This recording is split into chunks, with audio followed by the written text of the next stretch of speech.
SME BSE जो index है पिछले 5 साल का रिटर्न है 135%। सेबी ने ये प्रपोज किया कि इंडिया में एसएमईज की एक्सचेंजेस बनाई जाए, तो उन्होंने ये फ्लोट आउट किया। तो अभी तक पिछले 13 साल की जर्नी में तकरीबन 1200 कंपनीज लिस्ट हुई है and every fourth company has given a compounded return of more than 33%। तो 2003 में एक कंपनी आई थी Divi's laboratory, again very famous company today.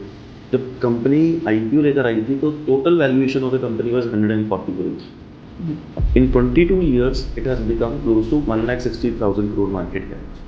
In 1 crore investment has become 950 crores. तो if you can just cover the risk in this SME investing, जैसे सत्यम का मैंने बोला कि जैसे जब इन्वेस्ट किया लोगों को लगा सत्यम पीतल वे यूज्ड टू से कि उसको गोल्डन पिकॉक अवार्ड मिला है सत्यम को for best corporate governance and they did the biggest fraud. लोग एसएमईज को पेनी स्टॉक्स के साथ मिक्स करते हैं। तो पेनी स्टॉक्स कौन से स्टॉक्स हैं? जो कि एक काइंड ऑफ लिफाफा कंपनीज हैं, जो कि हो सकता है कि ऑपरेशंस में ही ना हो, डायरेक्टर अपनी टीम को, मैनेजमेंट टीम को बार बार चर्न ना कर रहा हो, ऑडिटर्स को बार बार चर्न ना कर रहा हो, ऑडिटर्स के लिए जो कॉम्पनसेशन है वो ऑब्नॉक्शियस लेवल पे हाई नहीं होने चाहिए। सत्यम के केस में वो थे, तो आप आइडेंटिफाई कर सकते थे कि वो प्रॉब्लम है। How do you identify which sectors are in flavour? Primary led होता है, जिसको हम अपनी भाषा में टेलविंड्स बोलते हैं, Yes. कि गवर्नमेंट का फोकस किधर है। जो हम प्रीपेड, पोस्टपेड से प्रीपेड पे चले गए सारे मोबाइल फोन्स में, वैसे इलेक्ट्रिसिटी भी प्रीपेड हो जाएगी। Everything will be run by smart meters.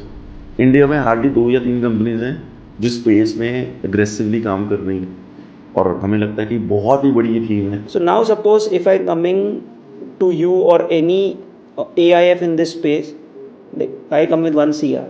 So what is the fee structure in this? तो AIF investment, again Saurabh ji, is considered to be the most transparent method of investing.